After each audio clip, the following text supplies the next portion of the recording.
Strikeforce light heavyweight champion Muhammed Lawal is set to defend his title for the first time at Strikeforce Houston on August 21st. The 2002 Division II national champion will be taking on rising 205-pound contender and Team Blackhouse people Rafael Feijão Cavalcante, who is coming off successive wins over Aaron Rosa and Antoine Britt. Another right hand, he's out cold. The 29-year-old Lawal, who is unbeaten in 7 professional fights, has continually evolved his game since he started following the sport. Well, I didn't know what to expect. I just knew that I planned on being a good fighter because I've been studying MMA since it was called NHB back in the day. And I've been a student of the games before I jumped into MMA, so I expected that I'd be winning, but I didn't know that people would actually recognize who I was. Among the most decorated amateur wrestlers to transition into mixed martial arts, Lawal thinks adjusting his strategy for particular opponents has been critical to his success.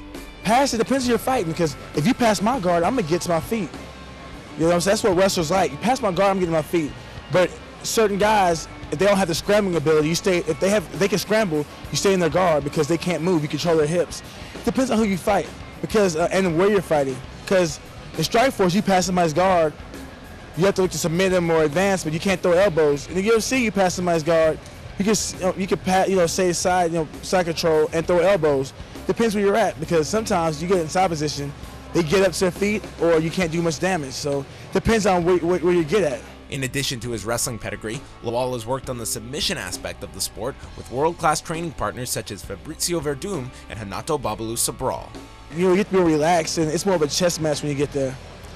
Because you think you're in control, and next you know you're getting tapped. Jiu-jitsu is very tricky, and I'm still learning. I learn new stuff every day. Lawal believes patience has been the key to his successful mixed martial arts run.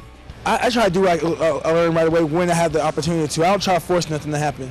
If it's there, then I attempt it. If it's not, then why force something that's not there? Following his victory over Robbie Lawler this past month, training partner Hinata Sobral emerged as a top contender for King Mo's throne. However, Lawal insists he wants nothing to do with fighting his teammate. That's my boy. I don't know about fighting him. I wouldn't want to fight him.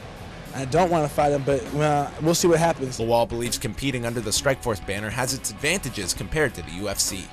Man, here's the thing. The UFC is known, because they have marketing. Some of those fighters in the UFC, they're good, but some of them aren't. You know what I'm saying? You don't know. The best thing for MMA to happen in MMA is if they had open contracts and let everybody fight everybody. You know what I'm saying? Organizations, if you want to see the best, have open contracts like Strikeforce and Dream do. Don't be exclusive, because when you're exclusive, you have the same dumbass rematches over and over again and the same small pool.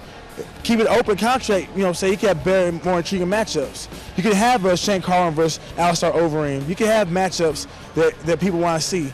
But with the closed contracts, you can't have them. Coming off wins over Mark Kerr, Mike Whitehead, and Gegard Musashi, the champion King Mo is hell-bent on making Feijão his 8th victim when the California-based promotion invades Houston's Toyota Center on August 21st.